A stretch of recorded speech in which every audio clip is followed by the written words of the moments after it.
Мен сендер тынышталып қалыңдар. Все, давайте. Біздің студия не секілді, Ларри Кинг деген көрдіңдер ма, американский шоуда? Политика. Мен оны көрмеймін, мен осыны нені көремін анау. Өз ойым дейтіндер болады ғой. Пендеміз ғой деген. Пендеміз ғой. Көрдіңдер ма ана рэпердің келгенін? Мен рэперді көрмедім, мен кімді көрдім?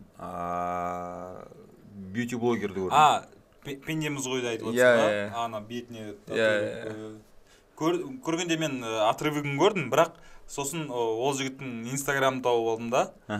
Қазір сол кәдімгі сонда істеген жігіт екен. Вообще бізде жаңағыдай ғой, біреу какой-то бір интернетте сонда бір нәрсені шулатып бастайды да, и біздегі телевидениеде сондай бір шоулар, соларды өзіне шақырып алғысы келеді да, бірденше. Енді қара, сен там жыл бойы әртүрлі бір тақырыпта, ағартушылық тақырыптарда жоба жасап жүресің да, и анандай көріп қалсың, аудиторияң все қабылдамайды, в шоке. Былайша айтқанда психически травма алады да көрермендер ше. Ол просто жоқ, ойлану керек қой, мысалы. Шақырған жерге бару керек, бірақ неге қарау керек қой, тоже аудиториясына, контент қандай, мысалы. Мен ана рэпердің барғанына біраз ар жақта бәрі қазақилар отыр да, біраз түсінбейді ғой енді. Мен ойымша былай, өздері солай барлығын құрастырады да. Мен мысалға ана өз ойымды көрдім да, Ләйла Сұлтанқызының. Ол өзі маған комментарий жазғаннан кейін сол болған негізі Ләйла Сұлтанқыз сөйтеді екен, әр көрермене жеке-жеке жазып, көрші деп ше. Тастап кетеді ма? Коммент жазып кетеді. Кірсем YouTube-та трендте бірінші орында тұр жаңағы бағдарлама. Короче, бьюти-блогер бала келген. Кешегі Байзақованы шулатып. Павлодарский, да? Несі ғой, Инстаграм? Алибатов. Павлодарский. Молодец. Өзін несіме жауап берейін да. Вообще-то Алибатов. Ол біздікі, Павлодардікі. Вообще-то Павлодарский. О, круто. Қарайын, соның жанына тағы екі гей шақырғанда, тағы деп қой енді Алибатов деген. Гей ма, мейкафір ма? Келген жоқ. Ләшмейк. Біреуі Ләш. Біреуі гей, екінші гей сияқты. Не, мәселе ода емес. Мәселе просто аналар келген екі қонақ. Не, по идее, ананы қорғау керек еді да. И көрді да ана жатқан психолог. Сіз қазақы тәрбиеде болмағансыз да, психолог сол айтады да. Сосын бір молдама, біреуді әкеп қойған бір, сен қазақсың ба, сен жаңағы кімсің ба, үйтесің ба, бүйтесің ба деген сұрақтар отыр да. Соны көргеннен кейін ана екі гей жабылып қалды да кәдімгідей ше.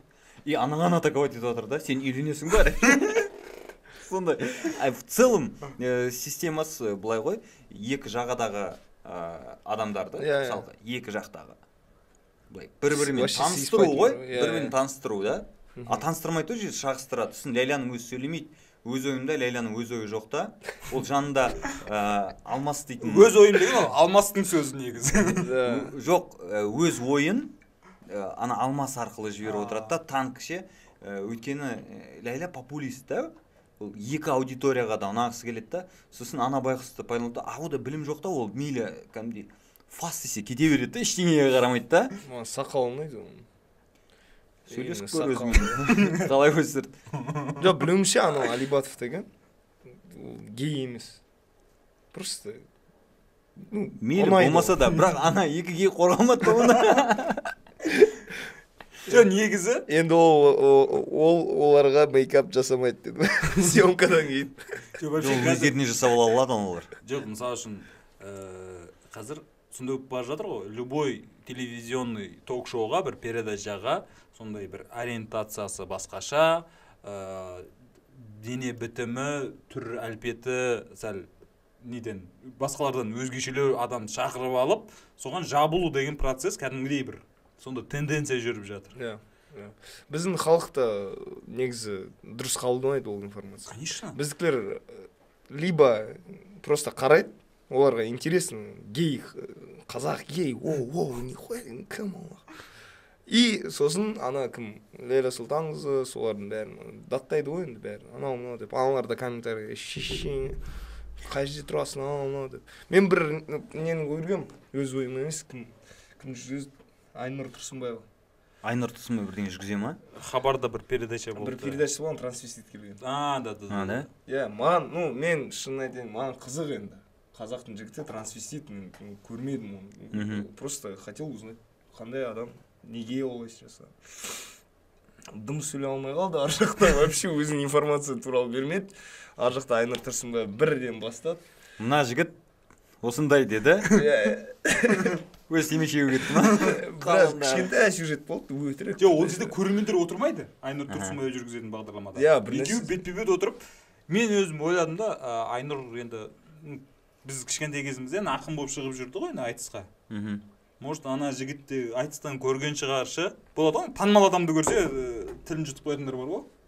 Қанша жерден трансвестит болса да, ана жерде. Батыл болса да, қанша жерден. Батыл трансвестит. Басылып қалды. То есть ештеңе айта алмаған. Бірақ бүкіл жаңағыдай аудиторияны ана жігітке жауып жіберді да. То есть бізде мынандай ой жоқ қой. Әркімнің өзінің таңдауы дейді. Иә, бізде жоқ. Біреудің өміріне араласуға болмайтын, әркім өзі біледі қалай өмір сүрсе деген жоқ. Біз бәрі өзіміз сияқты болу керек. Қазақсың ба, осылай болу керек. Қазақтарда не деген сұмдық, қазақтарда гей болмаған, батырларымыз аттан түспеген кім біледі? Кім біледі? Иә, бұрынғы ғасырларда бабаларымыздың арасында бір-екеуі болған шығар, аттан түсіп бір-бірін бір ұрып алатын ше. Серьезно. Бір-бірін ба?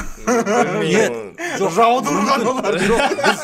Иә, жаудыру да мүмкін. Біз оны жоққа шығара алмаймыз. Болмады деп точно айта алмаймыз да. Айта алмаймыз. Иә. Бірақ болды деп айтпаймыз. Болған шығар деп те айтпаймыз. Болмай қойса екен дейміз. Иә. Поэтому андай біз сондай қандай бір святой халық сияқтымыз да, сондай қылғысы келеді да. Біз просто мақтанып жақсы көреміз. Иә, біз ана күйден ұрамыз да. Иә, бізде намыс, тамақ. Өткенде бір не видео көрдім, бір кішкентай бала кеудесін ұрып тұрып бір өлең оқып жатыр. Мен қазақ болып тумағанда кім болып туар ем бірдеңе деген.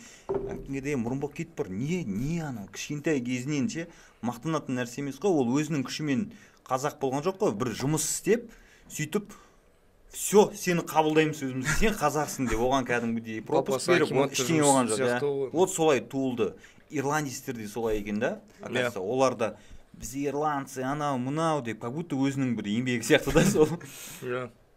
Ирландецсің, круто, қазақсың, да, круто. Өмір сүре бер, просто ешкімге айтпай ақ қой, не қыласың, какая разница? Не үшін оны бізде телевидениеде сондай шоулар көбейіп кетті? Басқа фантазия жоқ. Просто жетпейді ғой. Просто ол меніңше рейтинг көтерудің ең жеңіл, ең оңай да. Жылдам түрі. То есть, понятно, мысалы. Мен ойымша былай. И ол рейтингті телевидениеден бермейді, просто ютубтың трендіне шығасың да, сенше. Сен қандай жолмен шығып жатқаның олар үшін маңызды емес. Самый главный шықтың трендқа. Нәтиже ма? Иә. Былай ғой, телевидение қазір ақша жоқ қой. Телевидение істейтіндер майда-шүйда ақша алады копейк. Мен өзім телевидение істеймін, сондықтан айтып отырмын да. Сәлем, сен де басшылыққа. Поэтому аз ақшаға жүргендер мықты мамандар емес қой.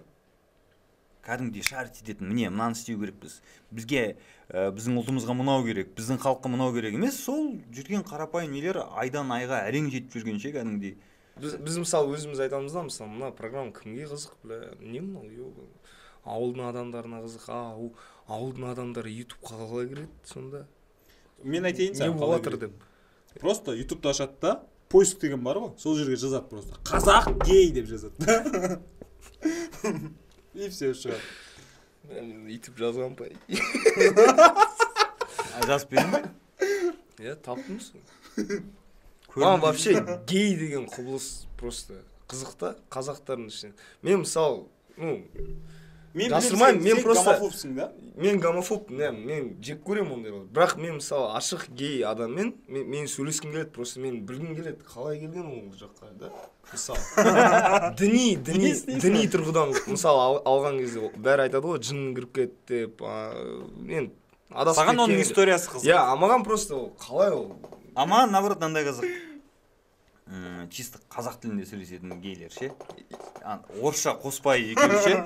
Ондай романтичный момент болып қалады. Олар енді адам ғой, енді оларда жаңа сезім бар.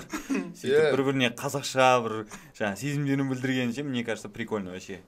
Да, ана кімні көрдіңдер ма? Богемская рапсодия. Иә. Фредди Меркель. Да. Мысалы содада көрсеткен ғой. Бірақ одан мен бірақ 1 сағатын ғана көрдім, ұйықтап қалдым дальше. Сүйіскен кезде. Мен 2 сағат киноларда мен хроным 1 сағатта ұйықтап қалам. Бірақ кейбір жерлерін көріп үлгердім. Сода анау ең басында жаңағы кімнің еркектерге деген несі болады ғой, жаңағы қызығушылығы оянған кезін әдемі көрсеткенде көрдің бе сен? Иә, көрдім. Телефонмен сөйлесіп тұрады да, и бір мужик туалетке кіріп баратады ғой. Кім ол? Соған көрдім. Помощник, да. Помощник ол. Помощник, администратор ма сондай? Иә, администратор. Қарап қала ма бір бөле, иә. Әдемі көрсеткен да, пошло емес та. Классын деп қоясың да, я рад за вас деп қоясың да. Жоқ, мен мысалы үшін көрейін деп жүрген, мен жаңа отзывтарды оқып жүрдім да. Жаңағы блогерлердің жазғанша IMAX-та көру, значит IMAX-ға барам деп сөйтіп жүрген ғой. И жұмыста сол туралы әңгіме болып қалды да. И кәдімгі андай бір жігіт айтты, оны қазақ тілділер көрмейді ол киноны. То есть көре алмайды деді, қабылдай алмайды деді да. Ну там гейская тема. Мен ойлап қалдым сосын.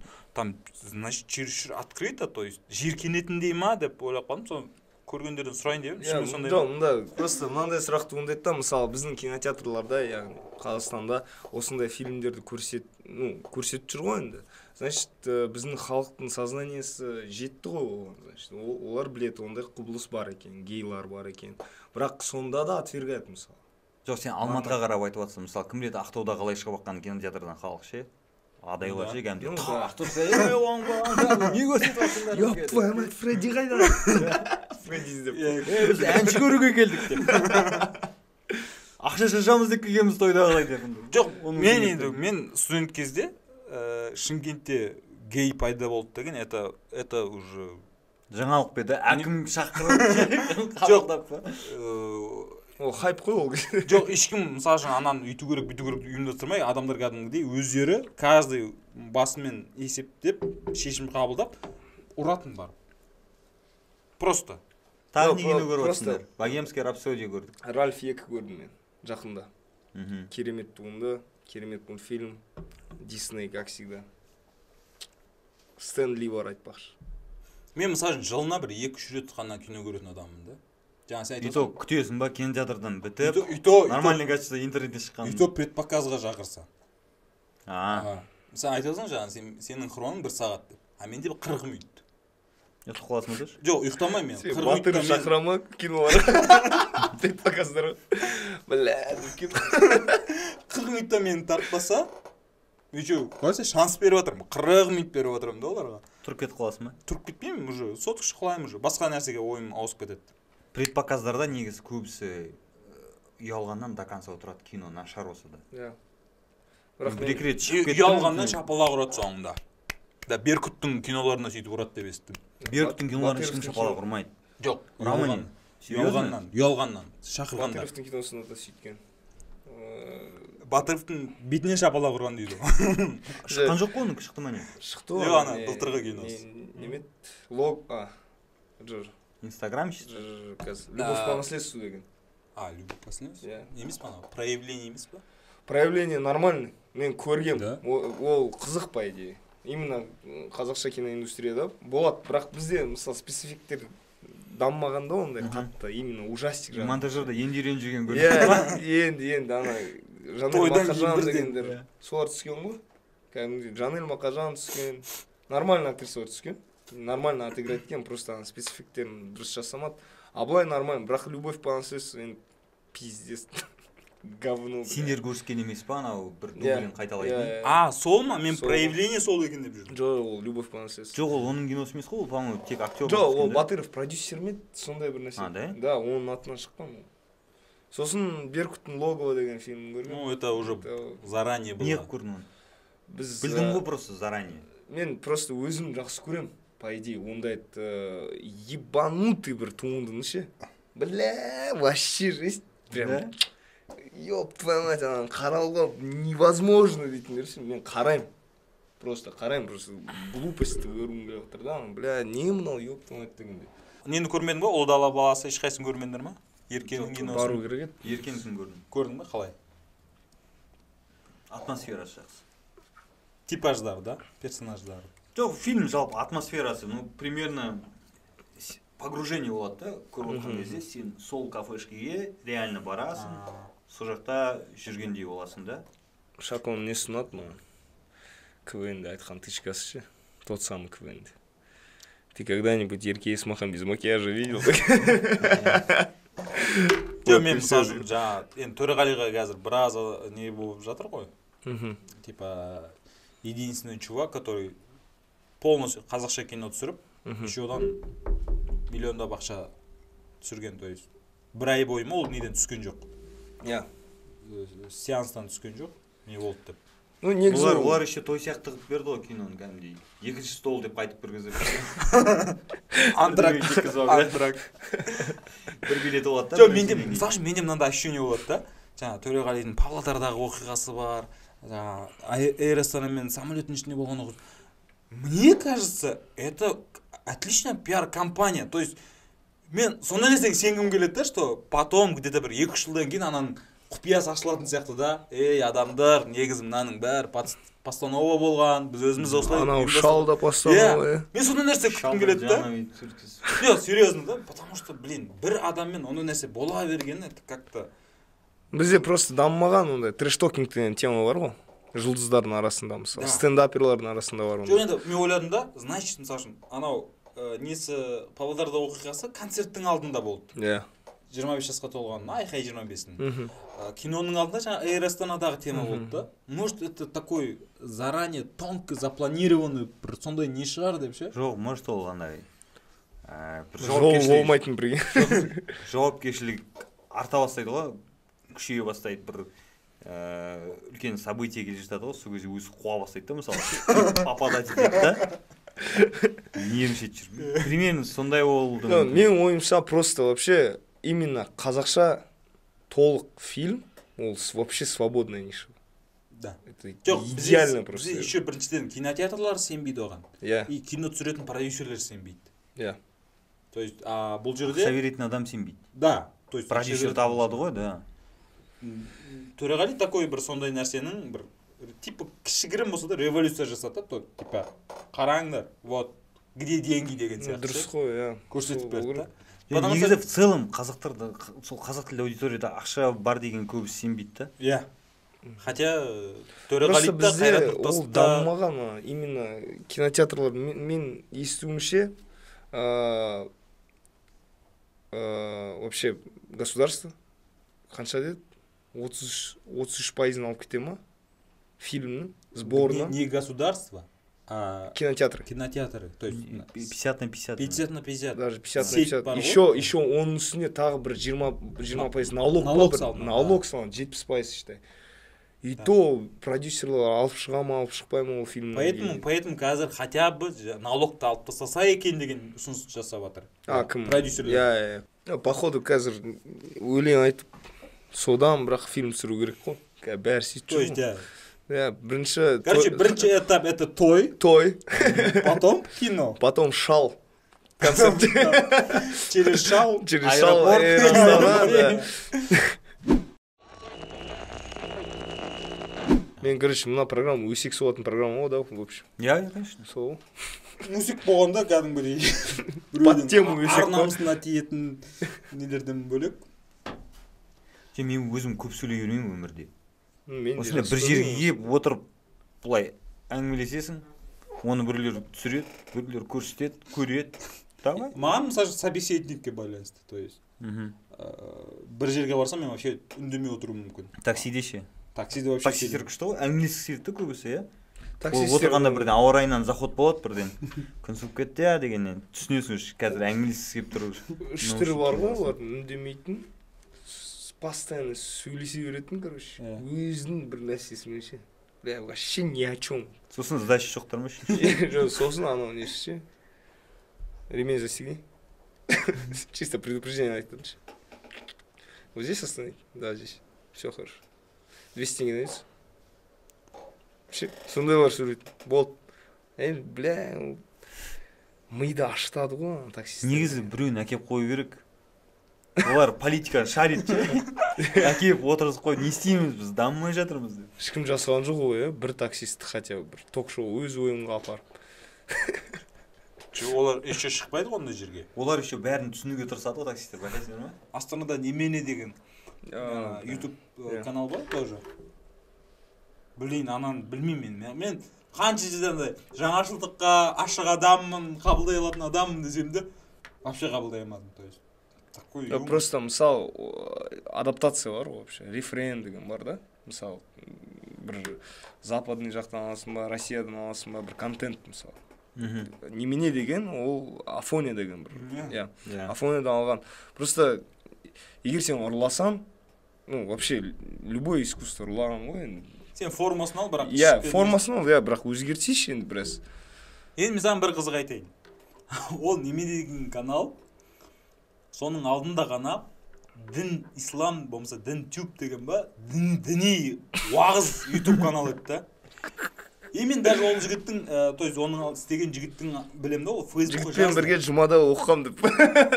Жоқ, мысалы YouTubeқа, Фейсбукқа жазды. 150 мың подписчигі бар, YouTube каналым бар, сатам. Діни осынайға канал болатын. Мүмкіндігінше сондай адамдар хабарласса деді. Типа аудитория сондай деген сияқты. И сөйтіп соны сатып алған болып тұр. Ана жігіт сатып алды. Мен уже бірінші видеосы шықты ғой. Мен ойладым, все, попал. Он прогадал дедім да. То есть мына аудитория қазір жеп тастайды ол деп. И сразу коммент оқисың ғой. Коммент оқысам поддерживает все. Мен просто жұма күні көрмейді да қалады. Нормально поддерживает. Қанша жерден жаңағыдай ғой қабылдайын, дұрыс түсіністікпен қарайын десем, бірақ ананы түсіне алмадым да мен. Как так дедім да. Даже еще увеличивается подписчики.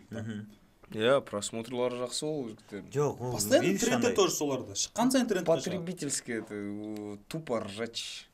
Біз сияқты ғой енді. Жоқ енді, вот именно. Құла алмайсың ғой нада, білмеймін. Енді ол бірден әрқайсысына байланысты ғой. Біз мысалы ар жақта 2,5 миллион адамға ұнаса, бізге ұнамаса, это не значит, что мы правы. Солай ғой? Или не значит, что это смешно действительно. У каждого своя хуйня. Нет, смешно, не смешно, ешкім точно айта алмайды өйткені чувство юмора деген ештеңемен өлшенбейтін нәрсе ғой, да. Но есть люди, аудитория кәдімгідей жаңағыны көретін, соған күлетін. Сен бір әдемі, тонкий сондай бір әзіл айтшы, олар түсінбейді, мынау құртшы. Не білеймін мынау. Не то же самое сенің аудиторияңды, міне мамбовский юмор, мен оны көрмеймін дейді. Все. Көп боқтайды. Да, сондай. Еще ол жерде олар типа подстава қылып ұсынады ғой, қыздарды подстава қылып жатыр деп. На самом деле подстава үшін ғой. Но люди на это клюют. Клюют. Мен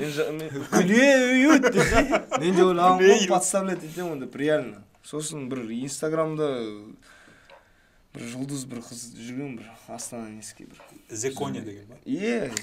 Зиконя болған. Сол Зиконя отырды. Ойда қыздар бәрін Астанадағы. Немене сен Зиконя сдаваешь. Сен а так хороший. Сен үшедің десе. Сен үшедің. Клююл десе.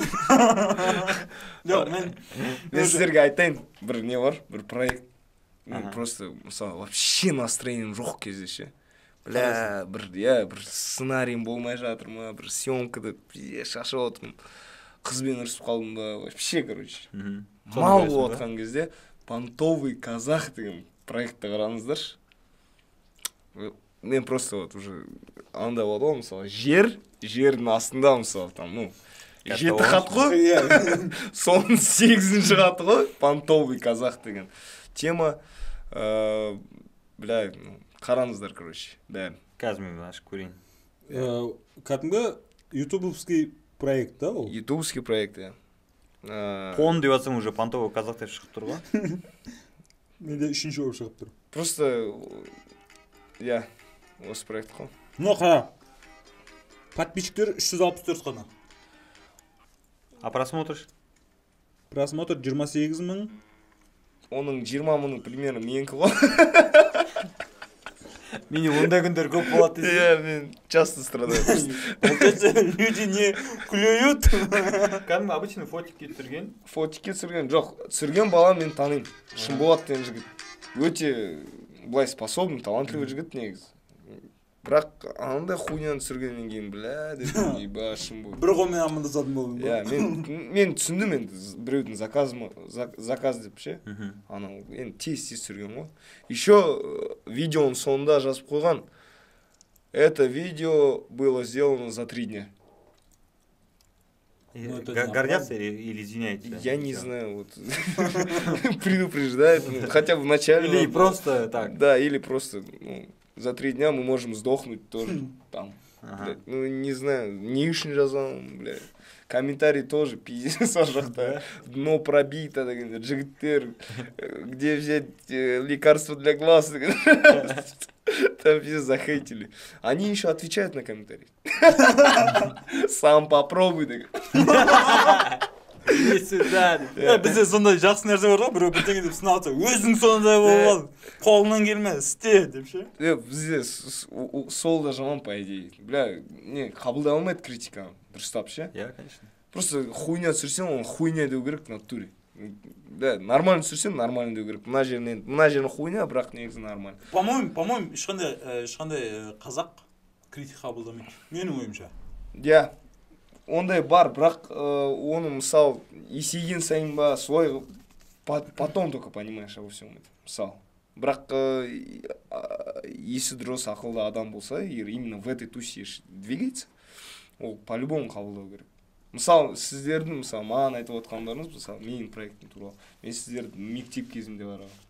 Мен по-любому... Сіздермен әкеммен қатар. Мен по-любому тыңдаймын ғой, мысал. Это потому что ютубта сендер 2011-де шықтыңдар ма? 12-де, да. 2012-де мектепте оқыдың ба? 11-ші класста ғой. ЕНТ-ға дайындалмай сендерге бар. Мысалы, Кенни Уэстпен кім өлеңі бар ғой? You're such a fucking hoe, I love it, деген. Переводы вообще пиздец қой. Білесіздер ма? Хотя я переводчик, но не понял. Плохой переводчик. I like free fuck дейм ма? Что-то I like the three fuck, біз, мысалы, біздің балалар, мысалы, мына Қазақстанда жүргендер, бәрі, о дейді да, билеп, я, бірақ смыслы вообще пошлый ғой, ана, кәдімгідей в открытую в текст говорит, что, ну, любит чпокаться там, и то прям позаларды айтады ғой еще. Ол дұрыс емес енді, я. Бірақ сосын түсінбеген шығарсың, сен бойдақсың. Тем более позалар, ағылшынша, уровень сложности кетіп қалды просто. Если мен негізі на слух вообще қабылдамаймын. Мен или визуально, или оқимын. То есть әнді мен даже қазақша әндерді мен оқимын десе. Тыңдаған кезде мен сөзін жаттай алмаймын. Музартовын көрін, сәлеметсіздер, мен сіздердің әндеріңізді оқығанмын. Келесі әндеріңіздің тексті қашан шығады? Осы сіздердің әндеріңіз бар ғой, әгейдім, күйдім, ай, неге сені сүйдім. Нихуя. Әгейдім, күйдім деген не ғой? Жоқ, просто, мысал, біз білмейміз де, өлең айтып жүреміз. Не только ол Кенни Уэсттің, көптеген әндер бәрі сондай ғой жаңағы. И типа сол масондар дейді да, продвигает такую тему. Вот именно ятсыздық, секс, типа анандай, и типа ол негізі типа келесі мен дайындалып келейін осы тақырыпқа, мен ондай қатты біле бермеймін. Мен кешеден просто неден көріп қалдым, сторизінен разбил голову деп. Я, бля. И купил MacBook, плачу. Абайландыршы натуре, еба. А как? Что было? Бордюрге, мен, короче, жас Гитлерді ойнағам. Это на съемках был, да? Да. Производственная травма. Да. Оплатили? К сожалению, я сам создатель этого шоу, поэтому ничего не могу сделать. Не болсың да? Не ғой, қыз отырған былай, мен типа артынан келіп, былай гүлді беріп анаған. Сюрприз деп, это так неожиданно, в твоем стиле дегенде. Мен, деп, былай секірейін деген ғой лавочкада. Он аяғым былай уже кіріп кеткен да, сол аяғын жіберген кезде мынаған солып қалды да, короче, имен бүкіл денемен былай астыға кетіп отырмын, короче, қолмен ұстайын десем, короче, қолды тайған, фук. И получается былай карусельмен бордюрге именно еще. Мына жермен тақ дедім да, короче. Түсіріп алды ма хотя бы? Жоқ, түсірмеді, прикинь. Маған айтып жатыр ғой, осылай, короче, лавочкадан құлап бордюрге басымен түсіп, басым жарып алдым деп. Сен жасың неше 22 деп, нормально? Нормально. Болады ғой ертең мысалға.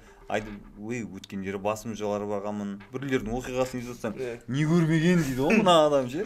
Примерно сондай адамсың ғой сен, тағдыры да жаңағы сондай оқиғаларға бай. Просто 2 сағат басыма қанақ кәдімгідей. Скорый шақырдыңдар? Жоқ, шақырмадық. Мен былай немен зеленкімен кәдімгідей бәрін фу кетіп маған бәрі айтады да открытый сен ар жақтан нен көрініп жатыр ет көрініп жатыр деп мен бля қойыңдаршы деп мына қорқытпаңдаршы деп съемканы продолжить все нормально басым айналды че то анау мынау енді түсінгенім просто любой моментте кім болсаң да сен похуй просто сенің қайтыс болған хуйня ол по идее Конечно. момент мен кеше да өле жаздым в натуре затылкпен келіп құласам болды салам алейкум Иә. бүгін осы жерде басқа бір азамат отыршы Иә. так что да байқап жүріңдер или сәл көңілсіздеу жүргізетін едік. Жоқ, басында кішкене немей отыратын едік та. Мені бастайық деп. бля жас ет деп Все, да?